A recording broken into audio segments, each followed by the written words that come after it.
Ne manquez pas l'histoire touchante entre Dieu et l'homme dans le jardin d'Éden. Restez en silence devant Dieu et laissez-le vous parler. Dieu dit: Quand Dieu se leva de son lit, la première pensée qu'il eut fut celle-ci: créer une personne vivante, un véritable humain vivant, quelqu'un avec qui vivre et qui serait son compagnon de tous les jours. Cette personne pourrait l'écouter et Dieu pourrait se confier à elle et lui parler. Alors, pour la première fois, Dieu saisit une poignée de terre et l'utilisa pour créer la toute première personne vivante selon l'image qu'il avait imaginée dans son esprit. Puis il donna un nom à cette créature vivante: Adam. Une fois que Dieu eut cette personne vivante et qui respirait, que ressentit-il? Pour la première fois, il ressentit la joie d'avoir un être aimé, un compagnon. Il ressentit également pour la première fois la responsabilité d'être un père et la préoccupation qui en découle. Cette personne qui vivait et respirait apporta du bonheur et de la joie à Dieu. Il se sentit réconforté pour la première fois.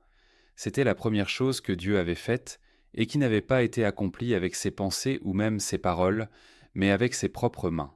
Quand ce genre d'être fait de chair et de sang, une personne qui vivait et respirait avec un corps et une forme et était capable de parler avec Dieu, se tint devant Dieu, Dieu ressentit une sorte de joie qu'il n'avait jamais éprouvée auparavant.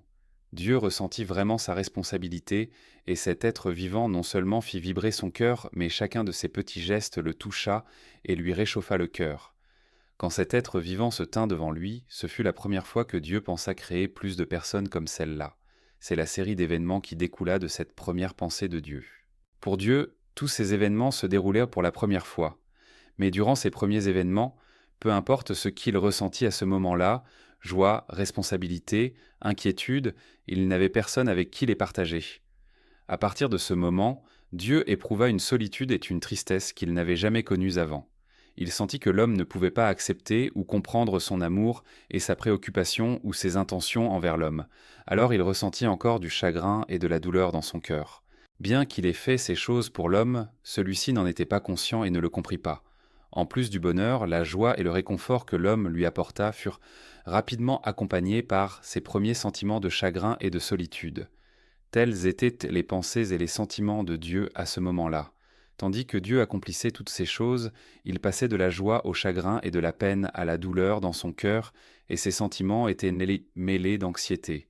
Tout ce qu'il voulait était de se hâter à faire savoir à cette personne, à cette espèce humaine, ce qu'il y avait dans son cœur et lui faire comprendre ses intentions au plus tôt. Alors, il pourrait redevenir ses fidèles, partager ses pensées et être en accord avec ses intentions. Il n'écouterait plus simplement Dieu parler tout en restant bouche bée, il ne serait plus ignorant de la façon de se joindre à Dieu dans son œuvre, par-dessus tout, il ne serait plus indifférent aux exigences de Dieu. Ces premières choses que Dieu réalisa sont très significatives et de grande valeur pour son plan de gestion et pour les êtres humains aujourd'hui. La parole de Dieu touche-t-elle votre cœur? Voulez-vous être d'un même esprit avec Dieu? Si oui, rejoignez gratuitement notre groupe d'études de la Bible pour écouter la parole de Dieu et recevez dès maintenant ses bénédictions.